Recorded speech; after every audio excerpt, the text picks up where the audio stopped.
And welcome to the latest episode of Common Freakin' Sense. I am Pastor Eric, who is here with you today. Sitting over to my right, might be your left, I do not know, is the wild and wacky producer, Karen. Say hi, Kay. Hey, y'all guys. To everybody out there. And actually, the wild and wacky world that we're inviting everybody to is actually the wild and wacky world of Wisconsin.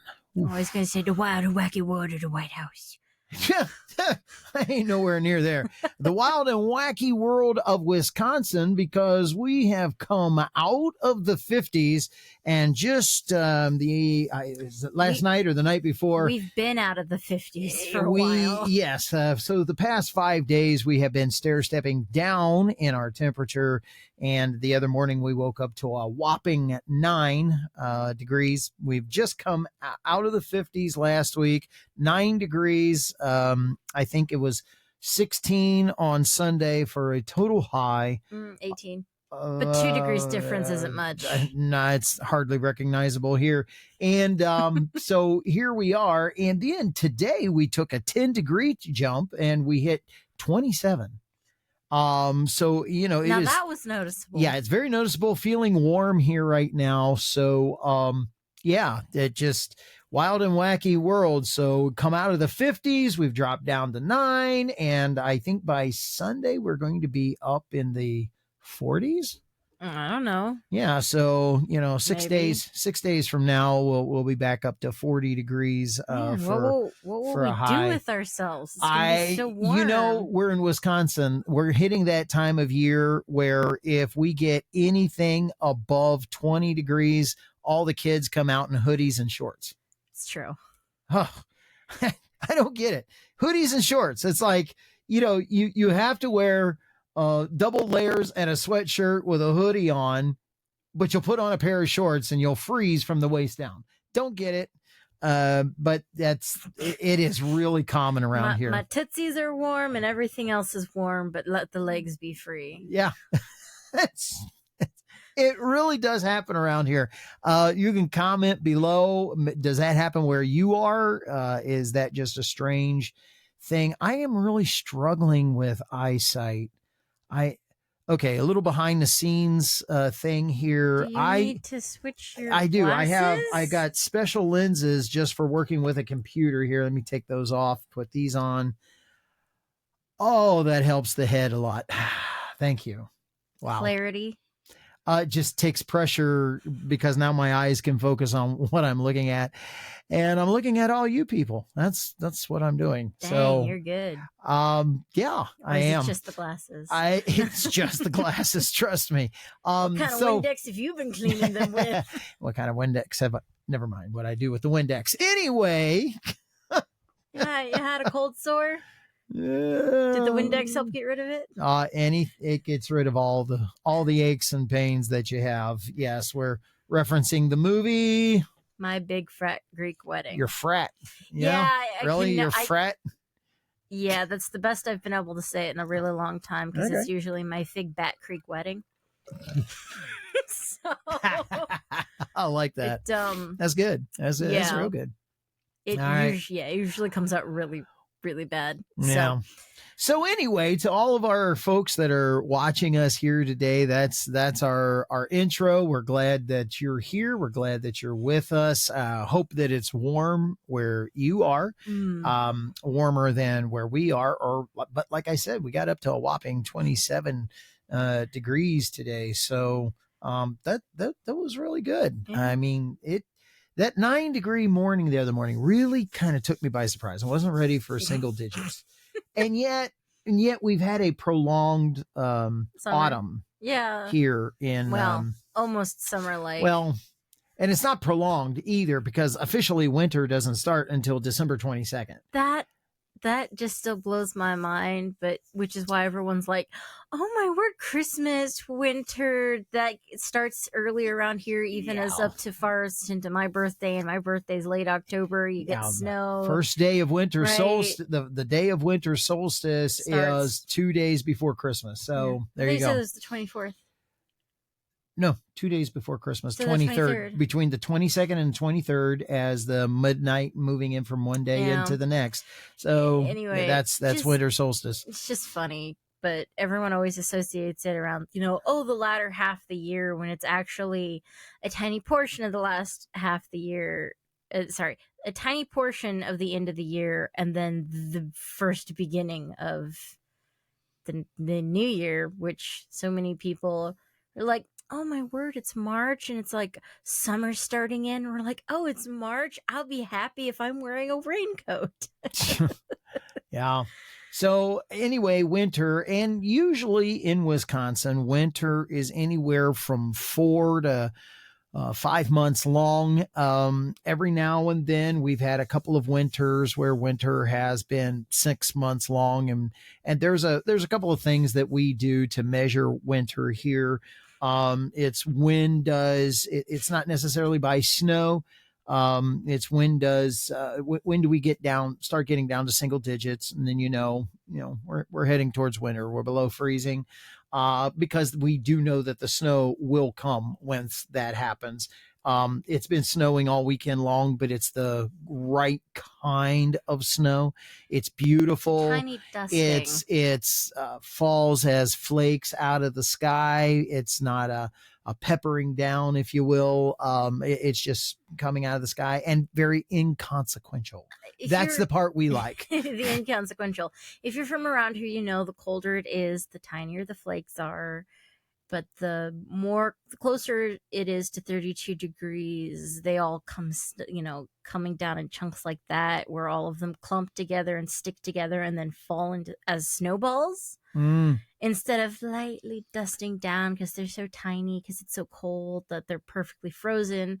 Whereas, when it's closer to 32 to 33 degrees and it's cold enough up in the atmosphere, but by the time they hit, they're kind of liquidy, so they attach themselves to one another, and that's just what we call a wet and fall out heavy. of the sky and hit you and knock you over. Yes, because we're not kidding. The other day, if I can do this, with snowflakes that big around. So I went out and just sat there, and every time I looked up, my forehead was then getting peppered, and I looked up one time, and I had the girls with me, and the entirety of my one All right, glasses, let our audience know when you say you had the girls with you. My who nieces, are we talking about? All right, my brother's daughters. Yep, 3 of them. Mm-hmm.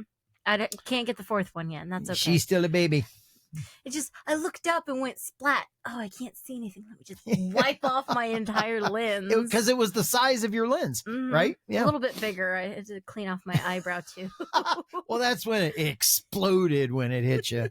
Yeah, so that we've had that happen, but over the weekend it was those little tiny snowflakes. And to kind of give everybody an idea, we had snow all weekend long, but the grass is still showing through the snow on the lawn. So we barely got a dusting. That's the beautiful inconsequential snow that we had, and it was lovely. We like that.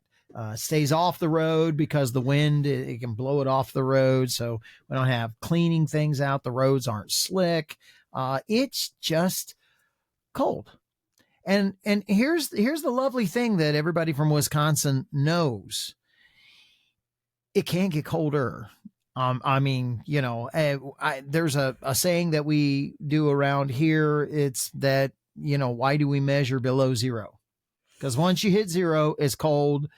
That's all you need to know. We don't need to get depressed. I don't need to be depressed anymore. You know, it is 35 degrees below without the wind. Yeah, the wind. They do that too without the wind. Oh, no. It was only 25 with the wind. You spit and it freezes from here to there. You're missing before it hits the ground. You're missing one single word. You're saying 25, right? You're forgetting to say negative 25. That's because we're talking about below zero. Yes. Negative 25, negative 35. It's you spit and it freezes before it hits the ground. Yeah, I've been where it's like, oh, it's negative 20, and I'm like, okay, it's not that bad. But with wind chill, it would have been about considered negative 50, because they were just blustering winds constantly rolling across.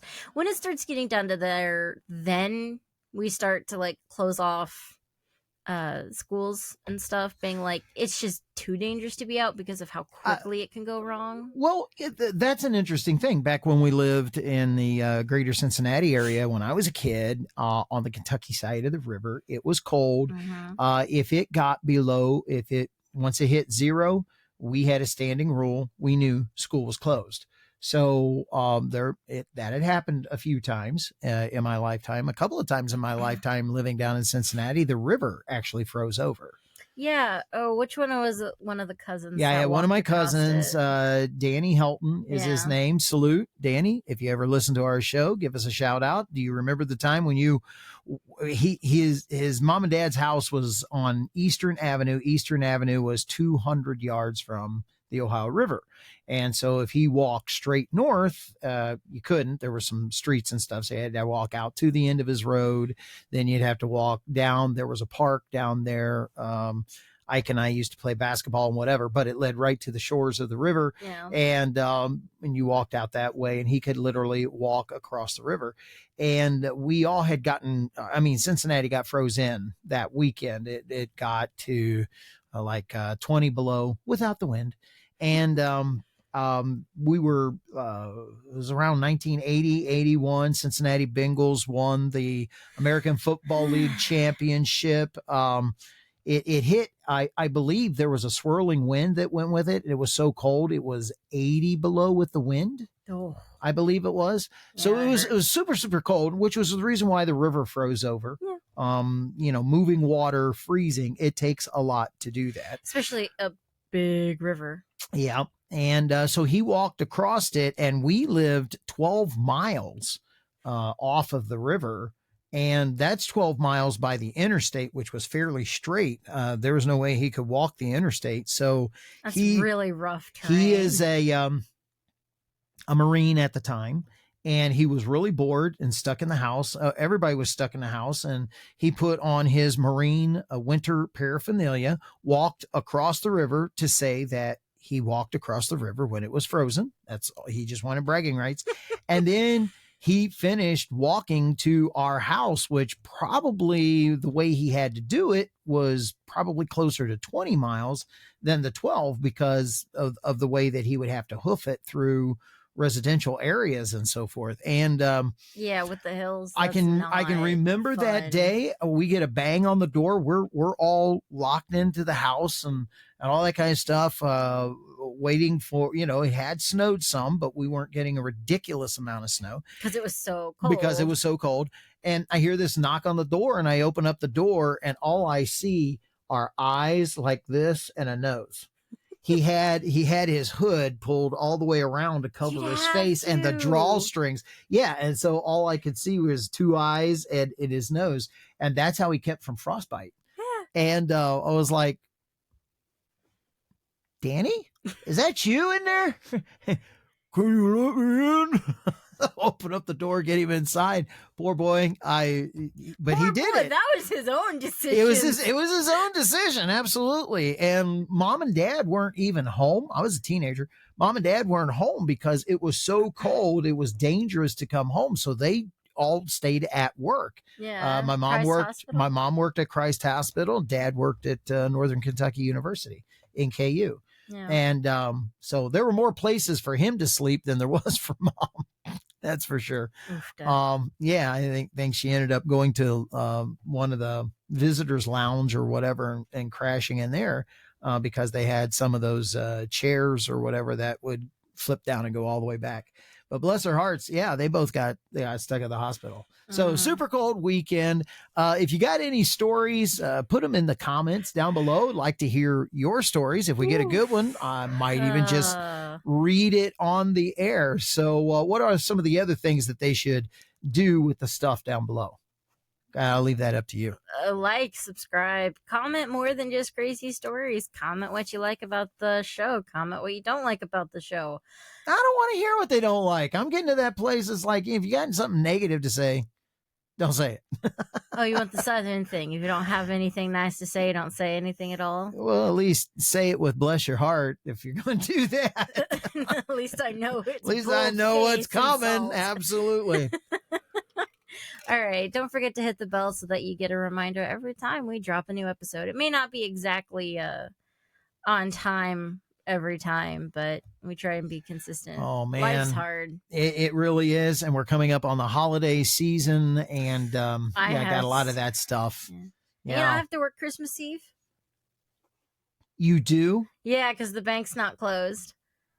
Are you serious? Yeah. How about, I mean, it's Christmas Eve, so is the bank going to close at least a half a day? I hope so, because that means I could at least go in early. Yeah. Yeah, I don't know. I'll have to see if they are half hour closed. I wish. I hope so. All right. So another little behind the scenes thing. Most everybody knows that I'm a preacher, and as being a preacher, pastor of a church, and by the way, we're online, so I invite you to come by on Sundays and check us out at the Journey, journeywc.org, journeywc.org, capitalize the J on journey, journeywc.org, and you can catch us live and do the worship. We do an interactive thing, which makes us a lot different than most all others. We let you participate the best that we possibly can into our Sunday services, especially when we get to the prayer and praise time.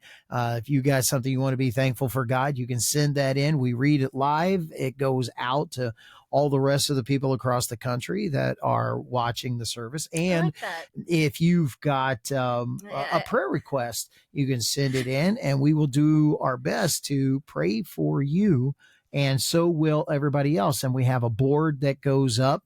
And on that board, we've got another person that's in our web church that grabs the board and posts the and posts the prayer requests at different places. So know that things can get prayed for you. So come on over, check it out, and would love for you to do that. The next stage of wanting to be live and interactive is that we can have a two-way interaction that can go on in our church service. So we'd like to get to the place where there's a giant screen and it splits to all the different people that are there, so we can see you at the house of worship, and as well as you being able to see us. So then now we have everybody together in one place. We also put our music up so that while the music's coming through, you got all the words on the screen, so sing along with us. And I that's something I wish that I could check in on a lot of people. I would love to be able to hear them singing along with us. That would be awesome. So, you know, what it sounds like while you're singing along at home, while we're singing along in the chapel. Hope you can carry a tune. That'd be. I got a hard bargain there, I got sir. One person in mind, and maybe you know who that might be. That, you know, they never do. They're always in chapel, but if they would listen to us at home and be singing along, you know. 5 onion rings. I don't want to give it away too bad. Just one reference. Yeah. That is a reference. If you know, keep it to yourself. So she's awesome though. She is. I really, really appreciate her.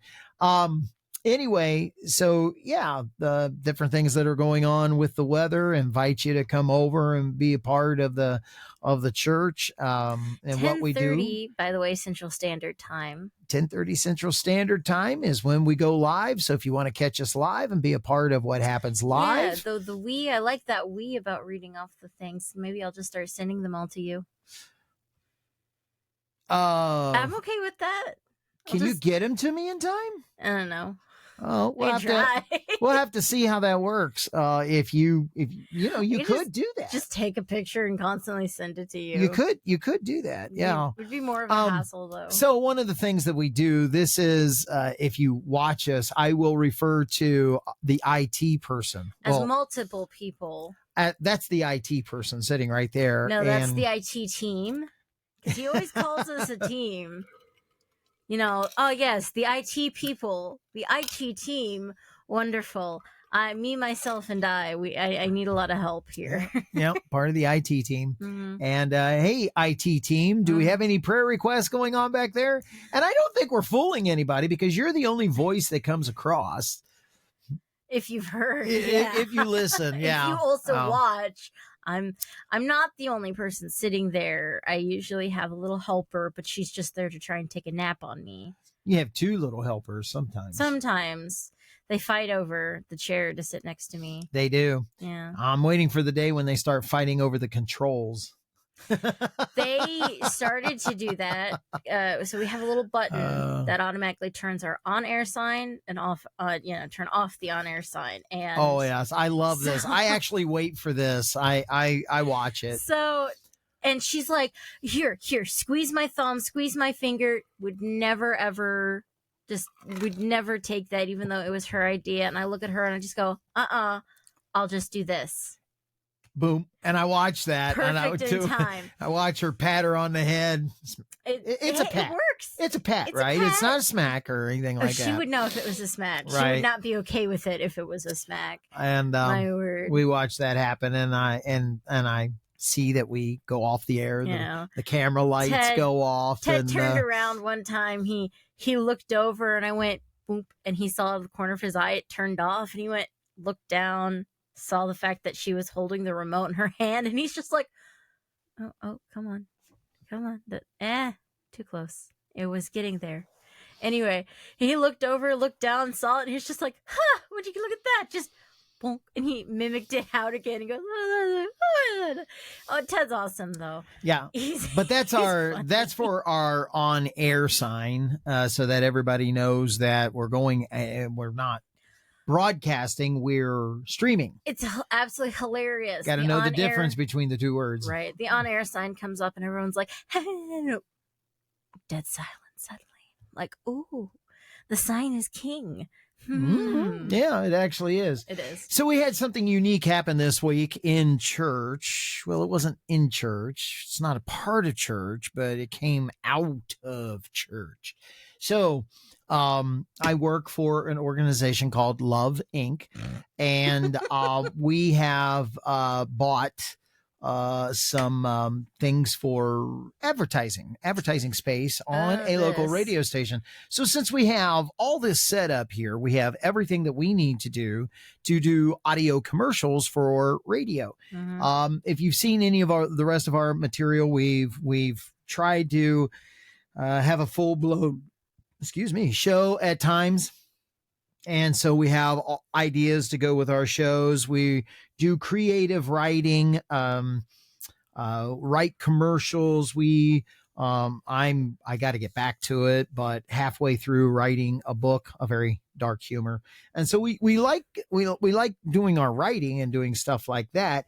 And one little thing that we enjoy, just don't get the time to do it, and that is to write commercials for this show and produce commercials. But for my place of where I work, I've been writing commercials, and Kay here has been producing those commercials, and the radio stations love us. I just found out that most people, since they don't have all this equipment and do what we do and have done it for so long, nor do they know where to start. Yeah. So they go, yeah, we would like to do a commercial. And the radio station says, okay, come into the studio. We'll write you up a thing. We'll lay down some tracks and we'll take care of the rest of it. For me, we just go, okay, we got 30 seconds. Okay, we're good. Or this month we're doing 15-second spots. And we're good. It's okay. And I come in for about an hour. We write what we want, get it said, and I get the track down. Kay finishes producing it, does the final production on it, polishes it, get all the blends and everything else together, the music, the timing, squishes it, or it makes it longer. You hit the microphone. I did.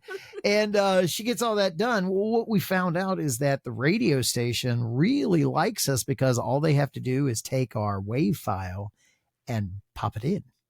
They spend little to no time on, I mean, in fact, there's no studio time. No. I get it. I just found out that they train their salespeople on how to actually plug in the commercials once they're done. So they have sound engineers. So I just said, by the way, I didn't tell you I did this. I just off the cuff, I said to the sales gal who did this, and she goes, "Oh, we really like it. You, Ashley, you save us a lot of money because all we have to do is and pop it in. That's it. We lose no man hours to you whatsoever." And I said, "Oh, your engineer isn't the one that puts it in and makes sure." She goes, No, we have software that does all that. Yeah. I'm like, yeah. Are you serious? She goes, "Yeah, all I have to do is just take the file and lay the file in. The software does it." That's nice. That's really nice. So I'm like, oh, so we probably would save your studio a lot of money if, anybody help people record their stuff like that. We could do that. And she's like, "That is an idea." And I'm thinking the whole time in the back of my mind, ooh, I should have said something to Kay first. Because it's one thing for me to lay down a track. It's another thing. The engineer, producer always spends more time with the product than the person who lays down the track. Trust me. Thankfully, the commercials aren't too in-depth. We're just doing a simple jingle. The only thing I get particular about is making it sound good. And usually just just a few tweaks here and there. So really, it only takes me a few minutes. And that's fine. It's when you want to get into more complicated commercials where you need to add in sound effects, which, if you have it all planned out, is not hard at all. And you can, all stitch it together and polish it off. That's really not that hard either. But most of the time when people come, they're not that polished and they're all like, "No, I really don't know what I want to do, but I kind of have like this idea." And I want to look at them and just go, there's a lot. No, people have ideas, and there's a lot of ferreting out their ideas to get it down to a message. But when when they're not the ones they're all doing over the place. The work, right? It puts so much more, and it's different when it's, "Oh, I have the creative freedom. It's my idea. I can figure it out. I know what I can do." Versus, "Hi, I have this thing." Yeah. You would be a client. What am I going to do with it? You have something that you want, and a lot of times people are like, "Oh, this is what I want. This is what I see," because they consume so much media. But then you look at them and be like, "Well, look, one, what is the skill that your editor has? Two, what are the platforms that they work with? Your writers, what do they have? Then you have what access to sound media and byte files, sound media files that you have, because then you're talking about rights to what you play. Do you need original music that has no copyright thing to them? Sound effects. And then you've copyrighted. And then you've got phrases that are copyrighted that people have you can't use because that's actually that's our stand. You can't say, "Are you in good hands?" That belongs to Allstate. That is a coined phrase that they have, and we can help Home Depot. So you can't. They copyright those licenses, so you got to watch Walmart the words. Has one, but it's just because it's printed on their logo. But they don't really. What is Walmart? Oh, it's something. Save more. No, buy more, pay less. Pay less. Buy more, pay less. Yeah. So, is that Walmart? But that's somebody's. Yeah, that's Walmart. Okay. I think it's Walmart. So you got to be careful what you use and that kind of stuff. You stay away from that. All the copyright issues and trademarks, copyright, and licensing. So when you go into a commercial, you gotta watch all that, and then timing, filling it up. That was what we've been doing. It is so much easier to do a 60-second commercial as opposed to doing a 30-second commercial. It's always easier to say more it's hard to get your idea in by saying less. Yeah. And so we have been working on 15-second commercials. Those are more, there's usually are called spots because it's, you just get a little spot and that's it. Yeah. So fire. Yeah, it is a rapid fire kind of thing. So that's one of the things that we were working on. And so here's this thing that happened out of church.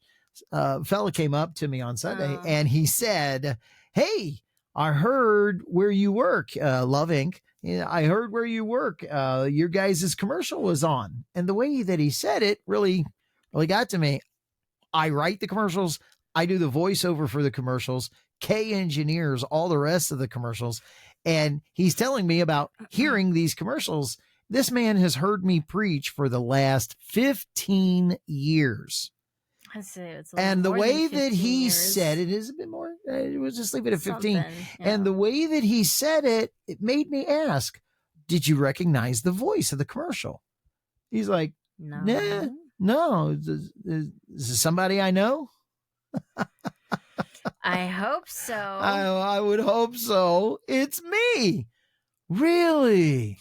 We'll have to pay more attention next time. Should I let it slip? I guess so. No. Don't. No. Just leave it at that. I was going to say, the special relationship is more than just hearing you preach for the last 15 years.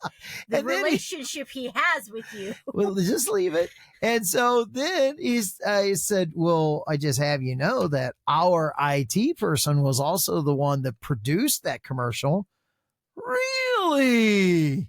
I'll have to go listen to that again. Well, when they play it. Yeah. Yeah. So anyway, yeah. So we've been having fun, and it is fun. One of the other things about being able to get online and to do this, and when we say that we're super busy, yeah, we've had it. Got a lot of things to do, and I'm still super loaded. Things I got to do at work. Yeah, and then I got even busier. Turns out I've got winter hours versus summer hours, so I'm working. That totally blew me away. How did that come about? I mean, it was like, do you want to hear some workplace tea? I don't really. No, I really don't. But just, I'm glad you got the hours, but so I'm kind of sad you got the hours. Well, so instead of working 3 days a week, I'm now working 5 days a week. And although it is only a part-time job, it still takes out a large chunk of my day, even though it's not far for traveling. Well, I started with a manager who just got put in not long before. I didn't think we were going through this. This isn't tea. This is just a lot of hoops to jump through. It's the scuttlebutt. So I was considered in the Appleton area of this company's different regions. They're broken up by different areas and clustered in groups. And for some reason, about 2 hours? Is Appleton's 2 hours away from? Oh no, Appleton's only an hour and 10 minutes from Westfield. Oh, Westfield. I'm like, Westfield. I was from here. A good hour and a half. Okay, so about an hour and a half, and depending on good traffic and whatnot, and it's like right out on the edge. You're like, well, why does Appleton have it? I don't know, but apparently that's where it is, instead of someplace that's maybe a little more straight shot, Stevens Point, instead of like up and over, just up, although it's a bit far, but still it's a lot easier because it's right off of 39. Well, my first manager just got put in not long after the original manager then turned into the general manager, and I'm still in contact with him, and I'm glad he's doing good for himself and the company. But then so my manager of the Appleton area came about. Well, she didn't last about a few months into it. I hadn't heard from her. I'm like, hey, I need some stuff like ordered, and suddenly I get a call from the general manager. I'm sorry, I have to sneeze. Uh-oh. No. So while she can't get that together, she hears from the general manager who says, he's like, oh, by the way, yeah, so like 2 months ago, your manager is no longer with us. They always say it really weirdly. They didn't die. They're just no longer with the company. And I'm like, because for every single one that manager I've gone through, that's what they've said is that they're no longer with us. And I asked him, she's still alive? Did something bad happen? Oh no, it's just personal matters. She's no longer with the company. So I'm like taking it with a grain of salt. Okay, fine. She didn't die, and I'm like, well, that sucks. And he's like, I'll be acting. That sucks that she didn't die. No, it sucks that she lost her job, but but that's not what you said. We're digressing. Yes. Anyway, so he's like, I'll be acting as your manager, but I'm going to be out for vacation, so you can call this guy Gary, and you can call him for your putting in your input in your orders for your cleaning supplies. Never got that, by the way. I know I did get it from Gary. Every time I texted my first manager and the general manager, they never ever seem to be able to put my orders in because I'm so far out there. Also, they're supposed to visit me once a month. Let's just say I never saw her but once and never again. So it was almost like it was over almost 7 months to 8 months that I never saw anybody again. And then that was at the end of last year. And then finally at the beginning of this year, around February to March, when it was my first year anniversary of working here, she suddenly popped over and she's like, hi, I'm your new manager. I'm coming in to see you. I saw her twice. She worked there for about 6 months. And then now I have a new manager and I'm no longer in the Appleton area. I'm in the Fond du Lac area. And I have a new, the new manager. And you are really messing people up with Wisconsin geography, just so that you know. There are people out there right now that are going Fond du Lac, Appleton, who cares, that kind of thing. It's still about as far out, but she's got a lot of other banks underneath of her, and as well as she's got about 20 minutes over in Montello. That's the closest and now you just said something that people were like, Montello, it doesn't matter. Oconomowoc, Eau Claire, Superior. Oh, we've heard of that. That's a big lake, right? No, that's a town on the big lake. Anyway, so we can and Prairie du Chien. And here's the thing about that. We start rattling off all these places in Wisconsin to places up in the Northeast. Wisconsin is huge. Yeah. You can almost put 4 Ohios in Wisconsin. Really? And we're not even close to the size of Montana, Texas. We're not the size of Nevada, California. I mean, once you get across the Mississippi, the states just get so huge. Because there's nothing out there. We'll tell that to the people who live there. They think there's something out there. Anyway, yeah, they make it themselves. It's weirdest thing. Driving along the interstate and just it's a diesel. And driving along the interstate when we were doing some of the band work that we were doing, I was the bus driver, and we're driving along, and all of a sudden I look out over to the left of me, and there is a herd of antelope that are running alongside the interstate. And it's like, well, there's something you don't see every day. But that's only true on the other side of the Mississippi. I thought you were going to talk about the Lewis and Clark Trail that just recently opened up, and you're like, oh, look at all those little lights out there of the houses. Oh, wait, well, those aren't houses. The reason why the Lewis and Clark Trail is open all the time, what you're talking about is the Lewis and Clark Trail was closed because there were wildfires in the area. Oh, look at and those, we were traveling back through, and they said, oh, they just opened it up. So if you want to the fastest way home, that's the road. Mm-hmm. And those weren't houses. Those weren't houses with lights on. There were trees that still had fire in them. So anyway, one of our experiences. Not mine, just a story I've heard. For a supposed barren desert, there's a lot that catches on fire out there. Yeah, there can be, especially in the canyons. All right. Well, that's enough about us. We've reached that point in the show where we're going to change gears, and there actually is a little something that culturally we want to talk about, and I'm tired of culture. We want to take on just a little bit. Well, you especially this one you may want. So if you want to put when you go to engineer the show, can you put the little time marks in? Can you do that? So people can grab it. If you can, put one in right here. All right. There's For something what? I'd like to, because we're getting ready to change subjects, and we're gonna do our cultural talk for this evening. Something has happened here very recently. Very recently. Was it 2 days ago? Well, it was just yesterday. Whoa.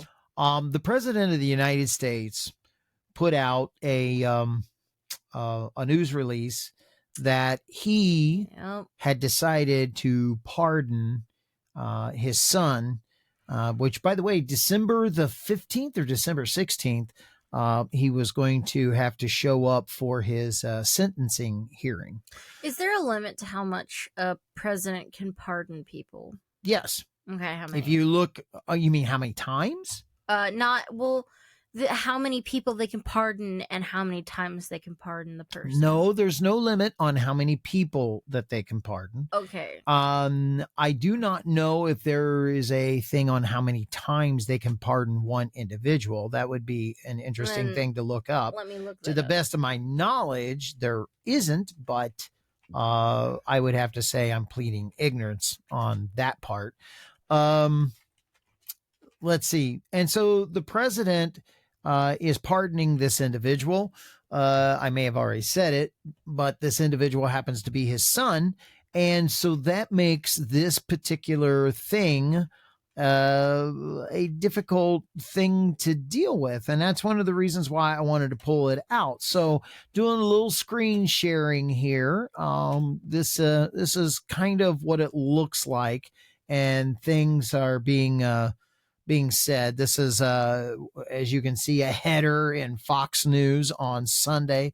Biden set to issue pardon to son Hunter.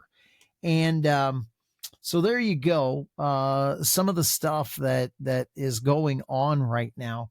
And here's the reason why I wanted to bring it up as a cultural thing. I really don't necessarily care too much about what about the presidential pardon. I really don't.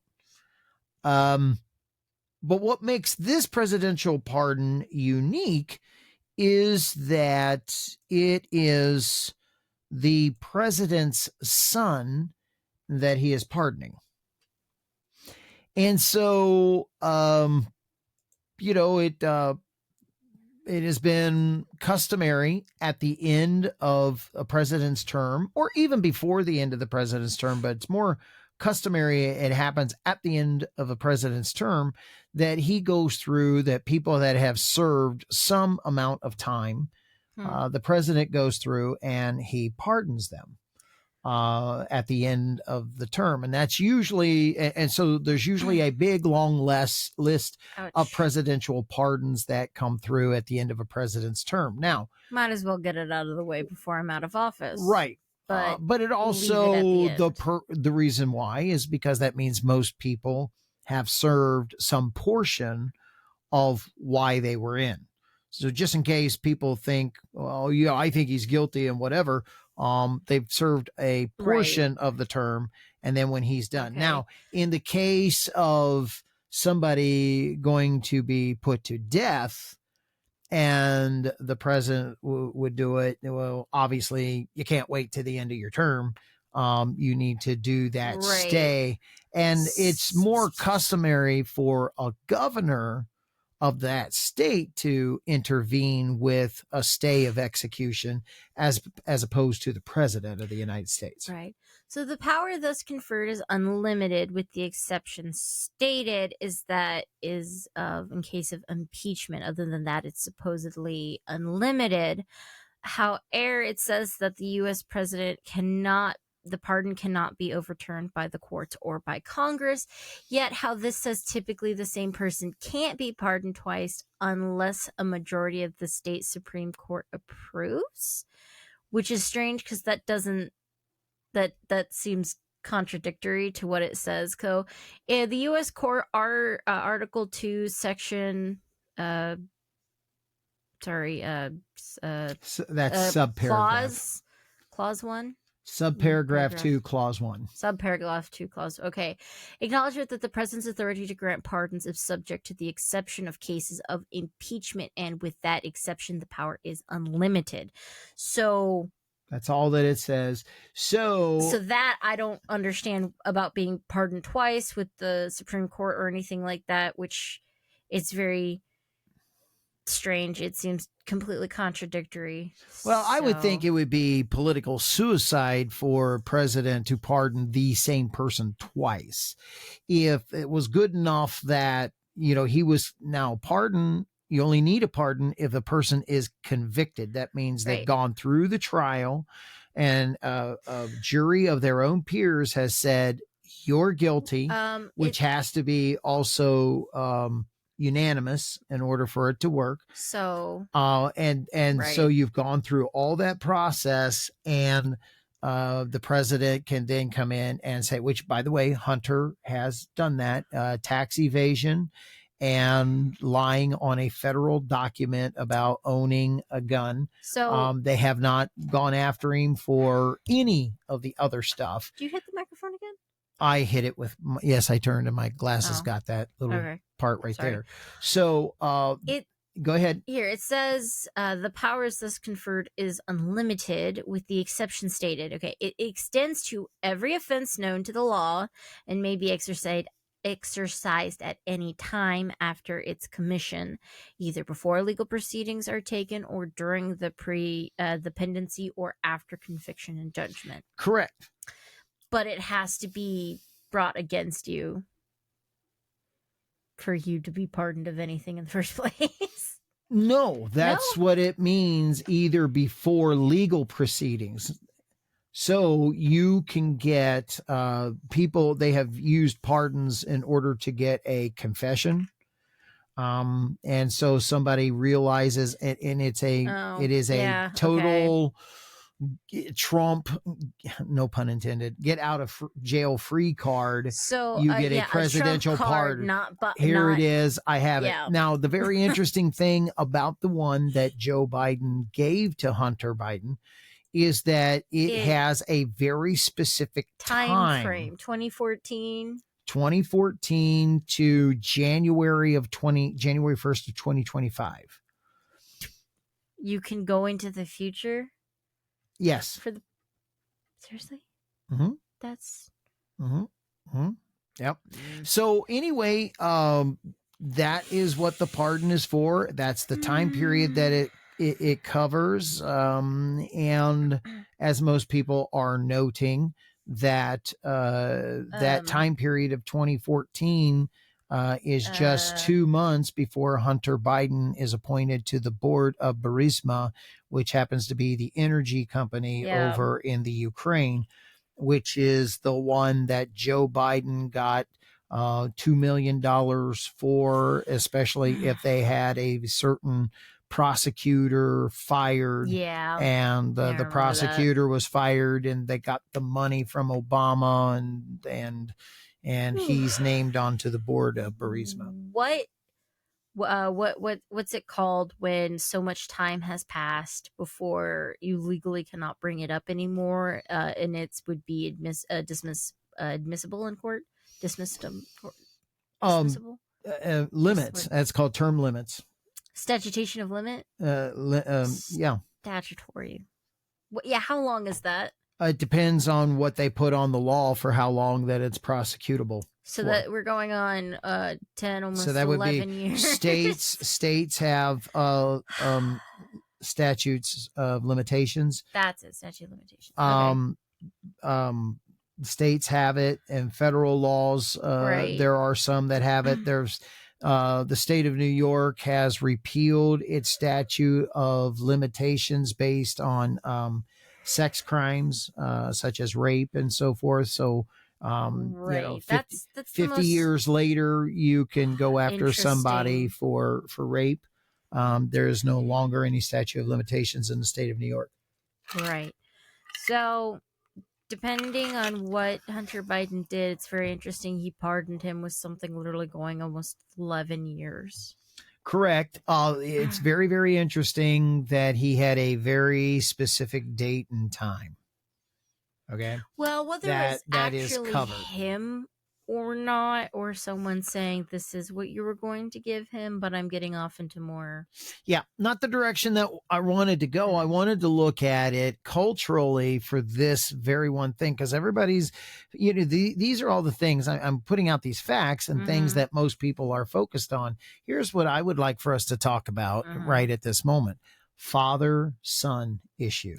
When Hunter Biden stands right next to Biden, you can really tell that it's his son. I kid you not. That is true. That is true. He looks a lot like his dad. You can see it. He does favor his dad. It does seem. So my point is this: we have a lot of people today that are very upset because Biden has said over and over and over, "I'm not going to get in the way of courts," and if that's what happens by a jury of his peers, I could not see a father in his situation that would not pardon. Yeah. I hear a lot of commentators that have said, I don't know if you're a father who wouldn't pardon your son, I don't think you have a heart. I heard a guy say that today. Okay. I mean, I would So assume. culturally, we had, and the thing of it is he's caught red-handed. It actually took the jury less than an hour and a half to convict him. Usually when things happen that fast, that usually means that the juries have all the information that they need, and really that there's no question. There is no reasonable doubt. When they come in that fast, there's usually no question. It's the ones that drag out, that go longer, and they do a lot of deliberation in the jury. You start going, man, they're hung up. They're hung up on something. There's something that they can't get around, and so forth. I was on a jury, and it took us 2 hours to convict a guy of murder.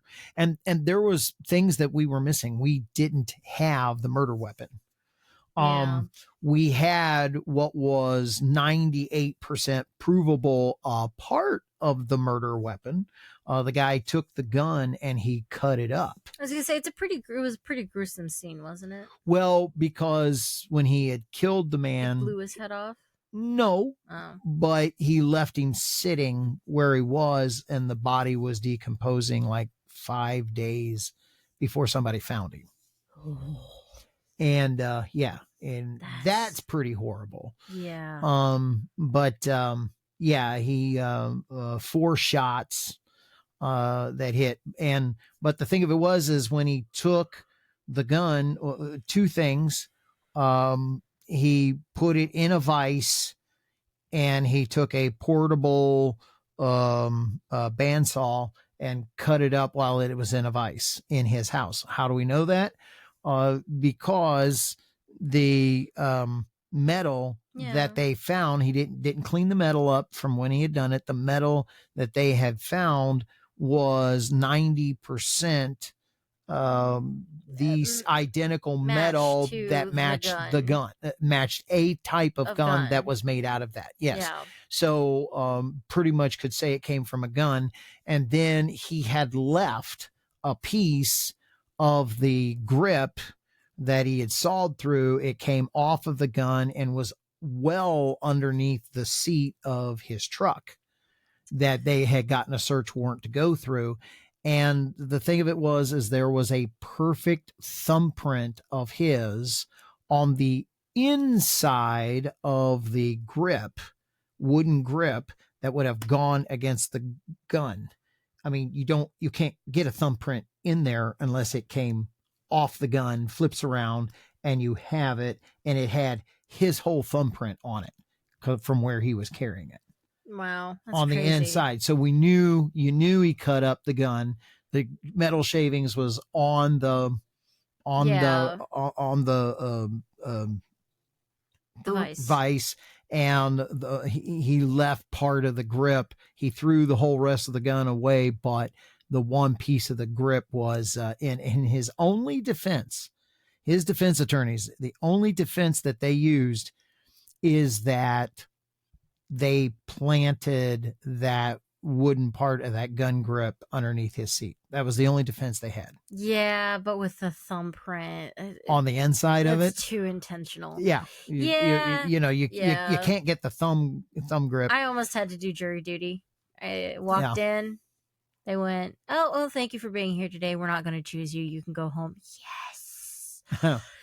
Yeah, you got as far as going selection. There's a lot of people that never even get to selection. My word. But you made it to selection. Yeah, which means that I don't have to serve because I already got called on.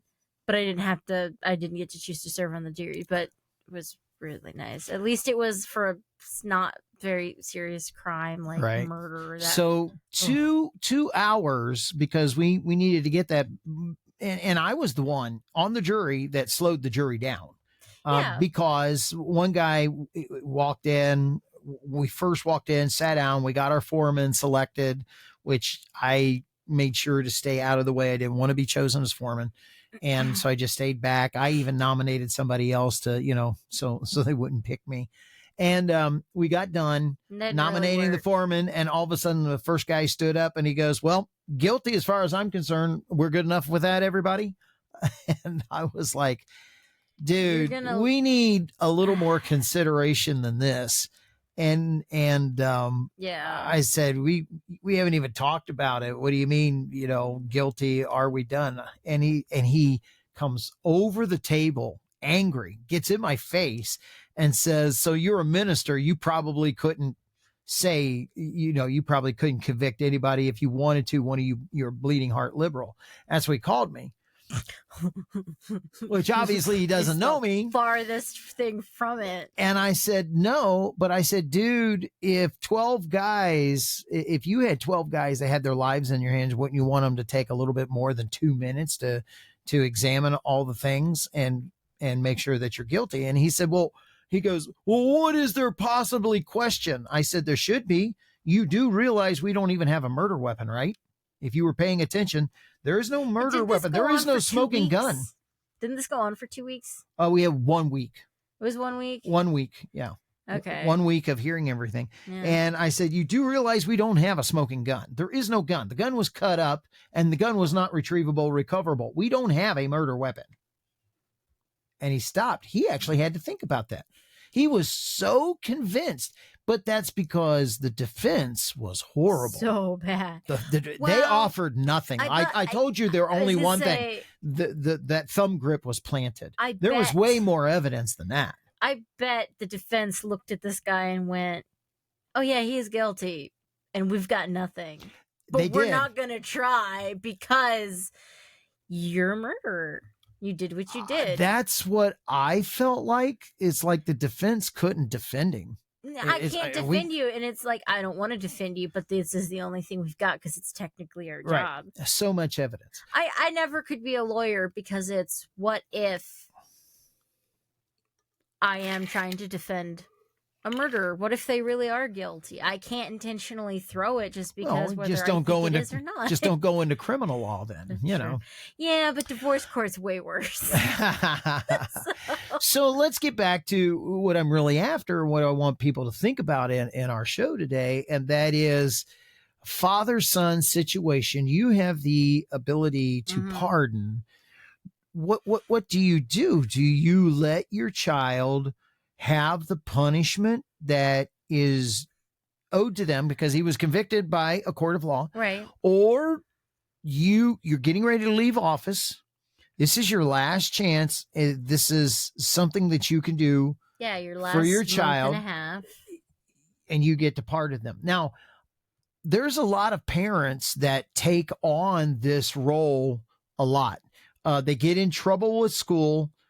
The school has them in trouble, has the evidence for them to be in trouble, but the parent will come in and roll and roar and make a lot of noise and do a lot of things like that in order for their child to escape trouble. So we already got a lot of this going on in the United States. So what do parents do? What should you do? And then this is even a little bit more difficult because I can talk about the rest of the parents, but their jobs are not associated with integrity for the entire country. Right. Right? Their jobs may be integrity about this, that, or the other, but not the entire country. So when the office of the presidency pardons somebody, it speaks volume about what we think is justice in the United States. And so do we allow justice to go forward and we stay out of the way of justice? Or this is his last chance to stand up and do something for his child? What do you do? So in every experience that I've ever had, being as I was a aunt pretty young and dealing with the kids and wanting to be fair, but I'm not going to spoil them because I want you to grow up right. I want to be able to spoil you, but I don't want to make you a spoiled brat. So I'm also going to hold a lot of what your parents do as well as implement good standards. But when you look at them and you love them and you have such a soft spot, you don't want to have to, and what is considered to be the bad guy. And I have it as bad as anybody where it's, well, I don't want them to get in trouble because I really like them. But at the same time, that's not the right thing to do. And like Dorothy just got in trouble because she looked at me and told a bold-faced lie. One of your nieces. One of the youngest nieces. And I watched her and her mom have a conversation. I watched her staring at her mom, and I didn't say anything, but she was kind of glaring at her mom because her mom told her, no, she doesn't need that much sugar, and she doesn't. And just to let our audience in, she wanted a piece of candy. And she already had some candy. And she already had some, and she wanted another piece of candy. And she's got the cute look, and she used it, and she bribed it off of an adult. After she was told, no, you're done with candy. And she knows. She went and did it anyway. And she was trying to hide the fact, because usually she sticks it in her cheek, but she had it on her tongue. Usually she was trying to hide it. And she tried to talk to me while hiding it. And I could tell, what's in your mouth? And as soon as you said that, I don't know if you heard it or not, she crunched it. I did hear that, yeah. Because that's what caught my attention. It's not what you said, but she just went like this. I'm like, and child, you're going to break your teeth. It very quickly. Because it was hardtack candy. It very quickly went out of her mouth. And she just kind of went, another mint. Another mint? You weren't even supposed to have one mint to begin with. What do you mean another mint? Yeah. And I'm like, honey, like, you're not supposed to. And I started admonish her about that. And then she just looked at me and went, I didn't hear her. Now that tore through me. And of course, I was going after her. I sat her down in timeout, and well, her dad walked by to come deal with it, so I took my hands off. And I need to let that happen, and I've gotten a lot better at it, whereas is to step back and look at it logically and say, I can't step in and try and save them from the natural consequences of their actions. I want to show grace, but at what level of trouble do you stop showing grace to try and show leniency? And there you go, in lies the rub. So here we call ourselves Christians. And this is one of these things that people will abuse on you. Well, you're supposed to be a Christian. Right? Yes. Watch this. You're supposed to be a Christian. Where's your love? Where's your mercy at? And I get that. But the worst, the crime the greater the punishment, right? Yes. Especially when we start dealing with law, the worse the crime, the greater the punishment. So you have somebody that steals. We don't do. We put a dollar amount. No, we don't do an eye for an eye, but we put a dollar amount. The punishment needs to fit the crime, and so we put a dollar amount on it. And when we put that dollar amount on it, there's when you have to pay back for something that you've done, restitution. Oh. So you have to make restitution at the value. If that dollar amount keeps going up, we not only put on restitution, but we put on jail time. We incarcerate you for doing that. And so you end up doing a crime against somebody. You need to make restitution. You may have to pay their medical bills or something else like that. But at the same time, because of physically hurting them, we're going to incarcerate you. Yeah. Then we're going to take that to another step. Then you have your sexual crimes where you're stealing something very personal off of somebody, their dignity. You do that. You can't repay that with money, but we will have some type of finances that you have to go in to help benefit that person, and we're going to incarcerate you. And the greater that you do crimes against humanity, the longer the incarceration, so that then it's up to life. And really, I am all for that. They can prove that you took a life. You should pay a life with a life, your own. And I'm there. I'm okay with capital punishment. I was going to say death row. Death row. I'm okay with that. Now, this is what we're talking about. So you got a parent, and the parent, the greater the crime, parents are stepping in and wanting to minimize the crime that their child has to pay for. Now, it's one thing you're stealing cars. It's another thing if you don't pay the IRS, because one of the things on Hunter Biden was tax evasion. It's another thing, okay, that you do these kinds of things. Another thing is it's another thing when they're a little kid and you're teaching them, honey, don't push, don't kick, don't bite. But isn't that where it starts? Exactly. Whereas you give them the type of punishment that fits the crime, but they are just a kid, to try and teach them to not do that. And where it's, oh, just don't do that, or your kid pushed my kid. Yeah, but your kid also pushed my kid back, so your kid's also in the wrong. And, well, my kid's just a precious little angel. I don't care if you think they pushed them or not. Blah, blah, blah, blah, blah, blah, blah, right? And they're not a kid anymore. This is... The crimes are getting greater, and so forth. And so the president of the United States, who says that he respects the laws and the decisions, but that's his child over there. This is the last. He's going out as president. This isn't the end of his second year, the end of his third year. This is the end of his term. I knew he was going to. I'm surprised he didn't do it sooner. Well, he said he even after the conviction, he said he's not going to pardon him. He's not going to pardon him. Yeah, and so the office of the president is also the dad. At what part do you not let those two things mix? What dad when you become the president? What point is the office is greater than your personal relationship?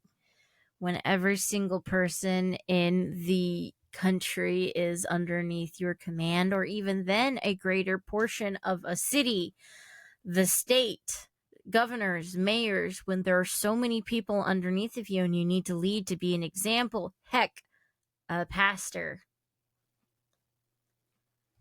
When you are a leader, you sacrifice so much more for those who you are leading. And here's the question. You used a great word. You mean you sacrifice your children?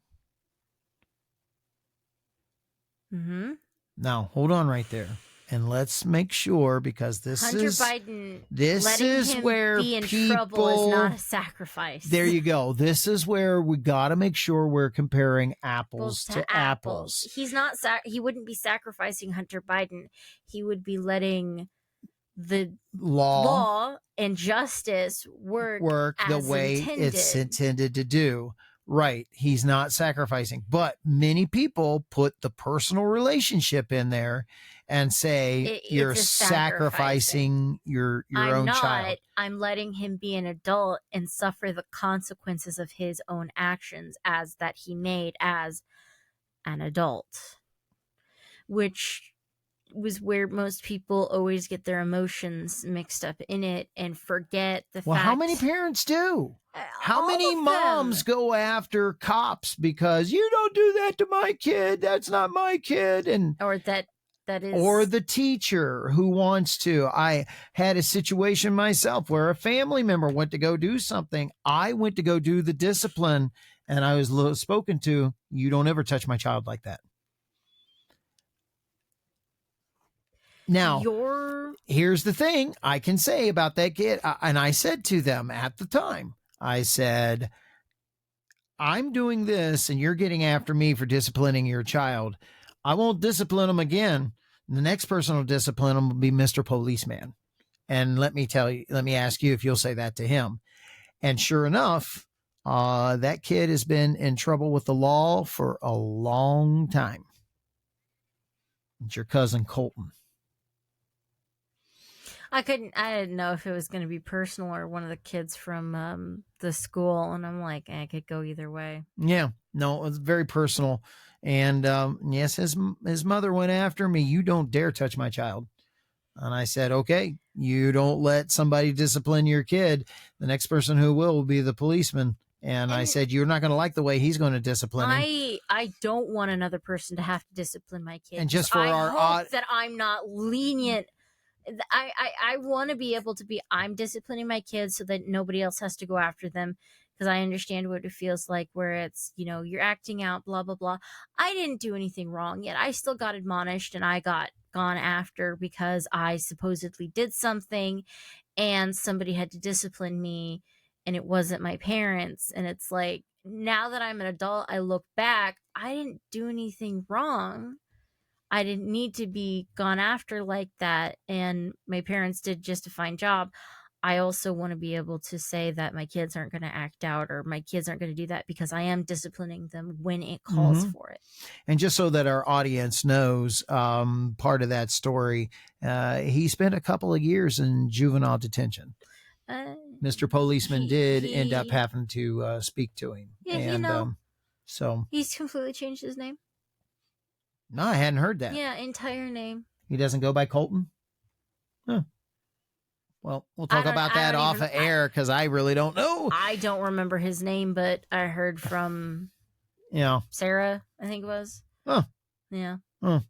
So anyway, what about you out there? We talk about this. I'm totally diverting away from the whole hypocrisy that is there, sending other people to jail but pardoning your own son. Other people who haven't even had their day in court, but for over 3 years and they've been jailed, and your own son hasn't even been in jail yet and he's convicted. Okay. But I don't want to talk about that. I just want to talk about culturally, parents that intervene for their children, that do not allow them to, how did you put it earlier? Receive the consequences for their actions. I liked how you put that. Well, yeah. That's exactly what it is.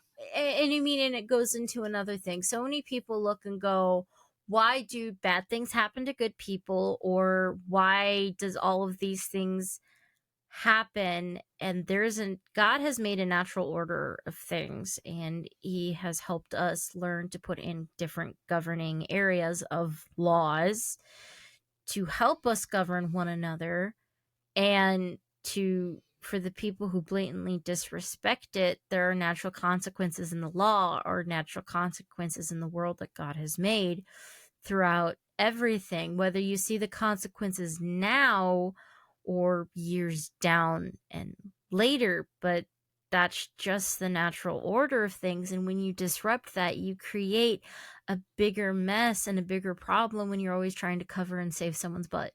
Okay. And there's so many different messes that at the end of the day, was it really worth it because you messed up with the natural order of life? There you go. Well, I'm gonna leave it with this because we're gonna move on to our next section. But here's what's the one thing that I would really like to know. Yeah. Do you believe that punishment is just a punishment, or do you believe that when a person goes to jail that they should be rehabilitated? Oh yeah, that was another point I was gonna say. Oh, make it quick. Right. Is this like, oh, are they actually truly remorseful? Why did they do the crime in the first place?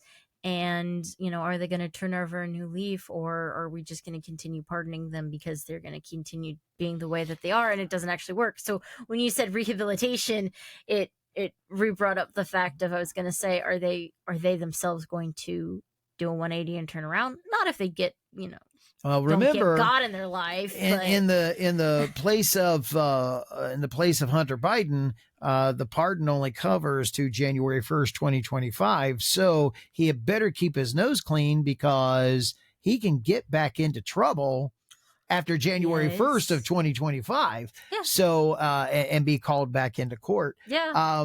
The other thing is, the reason why I bring that up about rehabilitation is, in my opinion, I've seen a lot of it. I worked juvenile detention. So that is my first professional area when I come out of college. And so in juvie detention, the best way that I see it is that they try to be more about rehabilitation. And if you're going to give a chance while they're still young, but once they become an adult, and especially if they're a multiple offender, it's more about get them out of society. That's their punishment. I don't see rehabilitation. You're flat out being punished. And when they start talking about taking you out for years, you're a long time out of culture. But anyway, that's my opinion. I'm going to ask you, what's your opinion? Leave it in the comments down below. Do you believe that people can be rehabilitated, or is the reason for going to jail, is that just all about punishment? Put them in the cell, lock the key, and that's good enough for you. Let us know how you feel about that, and we'd appreciate the comments. And we'd also appreciate it if you would share this particular video. So thank you for being a part and being along. Now, we change our focus from what we have been doing to what Kay saw on the internet this week. All right, yells, guys. You ready to lose some more brain cells? Oh, my goodness. Is it going to be one of those? It's always one of those. It's always... I left it down to 5. I left it down to 5 this week. I was gonna do an interesting hairball. Yeah, sorry about that. All right. I was gonna do an interesting AI video. Can you not? They don't want that ASMR right now. Can they hear that? Oh, I can hear it. Oh my goodness, my bad, everybody. This is therapy. That was the dog's brush. You didn't have to tell everybody that. Why do you gotta take the dead dog's brush? Because the dog's dead. It's a good brush. Yeah, I know. I bought it for it. It's a curry brush. Okay. It's meant for a horse.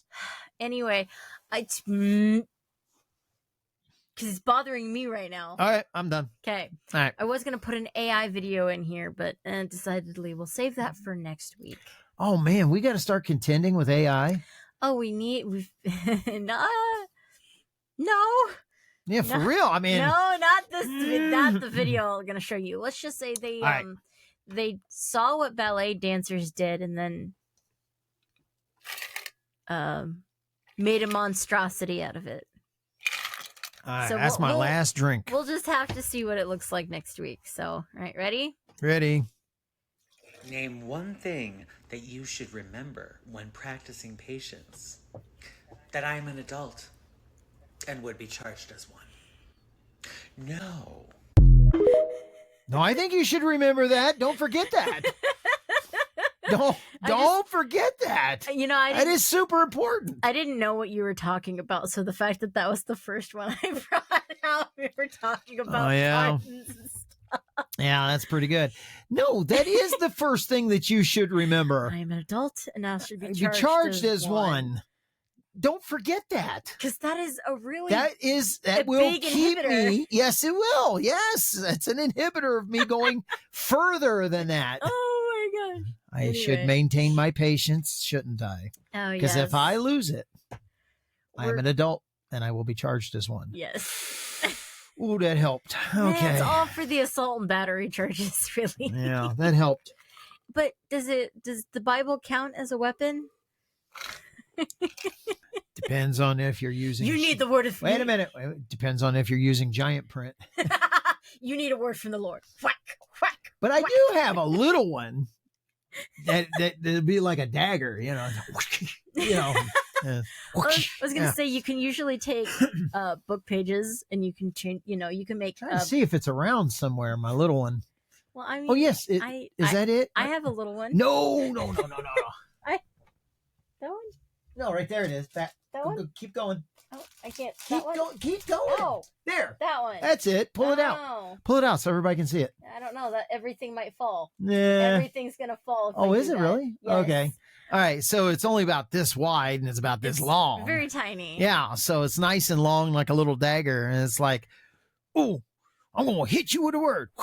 You can do that. I was gonna say you can make little paper ninja stars that actually cut things, and so you could just print out on nice cardstock. You can print out the Bible and just throw it at people. If you really want to go the extra mile.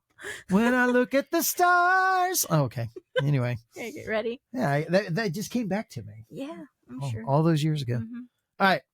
Micro cheese of truth. Your sibling must give you $11.6. 11.6? Okay. Yes. All he does is take Swiss cheese and it's cheese of truth, slaps it down on various things, and he reads out the words that are in the different. That came out very well. It did come out. It came out really very well. If I would have gotten that, I would have taken a picture of it and sent it to my brother and sister. All right. But the 11.6.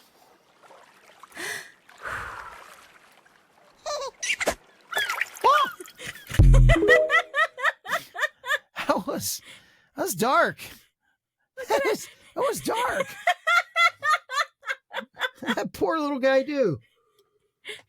He strayed a little too far. I thought you said that was your last drink of water. Yeah, well. It melted? It did. Okay. I lied. Uh-huh.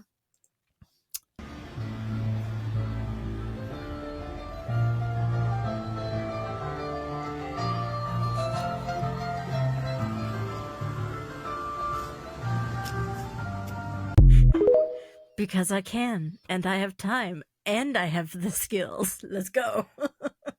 So I'm trying to think here. The thought that crossed my mind is, who would ruin an $8,000 piano by motorizing it and taking it down the road like that? But all of our cars cost more than that. So Yeah, but it's the piano you're talking about ruining. Yeah, that's true. The instrument. I mean, one of the few instruments that I actually play and I'm in love with, and that's beautiful. And that was a desecration of a beautiful piano. It wasn't quite a 9-foot grand. It was only a 6, but he's getting places. Gosh, man, it just ruined a beautiful instrument. You know what song he was playing? No. He's a pirate from the Pirates of the Caribbean. Well, I do know that actually he wasn't playing it. No? No, it was one of those pianos that has the speaker playing it inside. Yeah, because his right hand wasn't moving.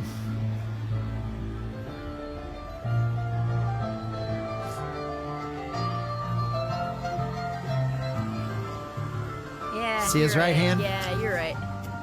You're right. So see, that's the other problem with actually playing the instrument is how it's done. Yeah, it's true. Yeah, but most of the time people aren't paying attention to whether he's playing or not. He's just a guy in a suit writing a Piano, I know. So it's really a waste of a $6,000, $8,000 instrument. He could have gotten it secondhand for $3,000. Probably got it cheaper than that. Probably. Yeah, who knows? He could have built it all himself. You don't know. Don't know. Don't know. So, don't know. All right. Last but not least. All right. Last. Yes, it is last. Is it the least? I don't remember. All right. Cool. Pull the lever, Kronk.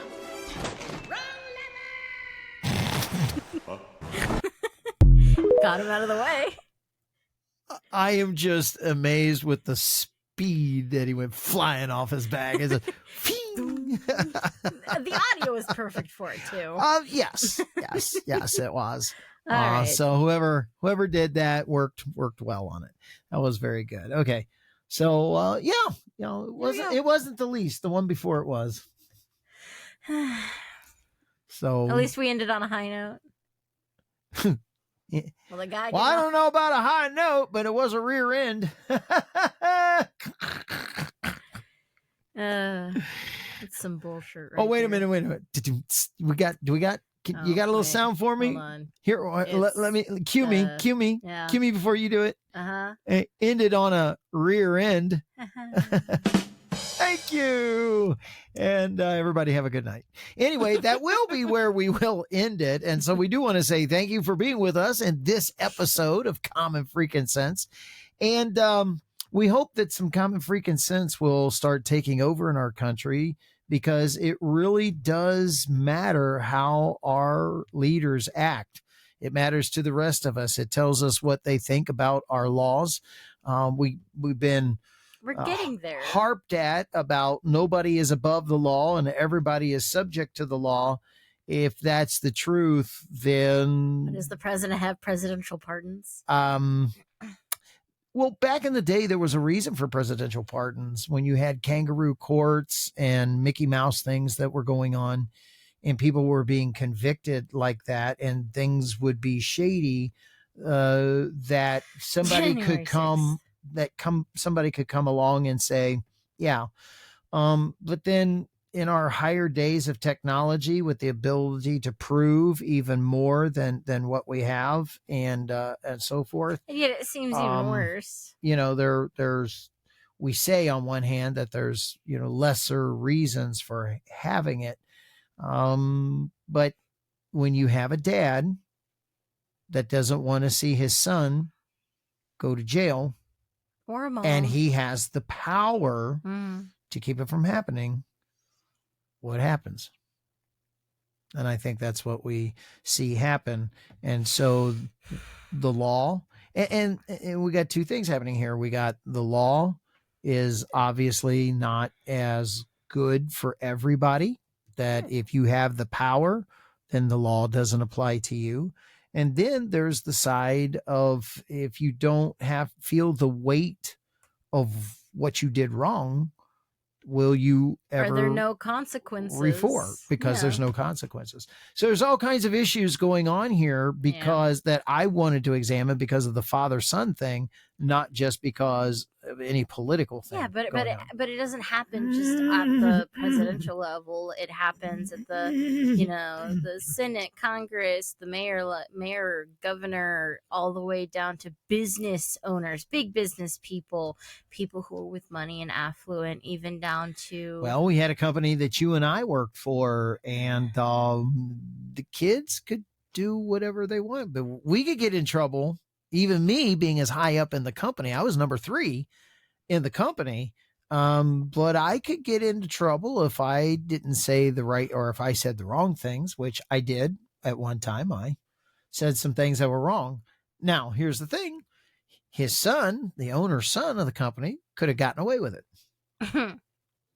Yeah. Right or wrong? Am I right or wrong? Right. Okay. And because then, that's the way his dad would have been. Or parents going into with teachers and different things Yep.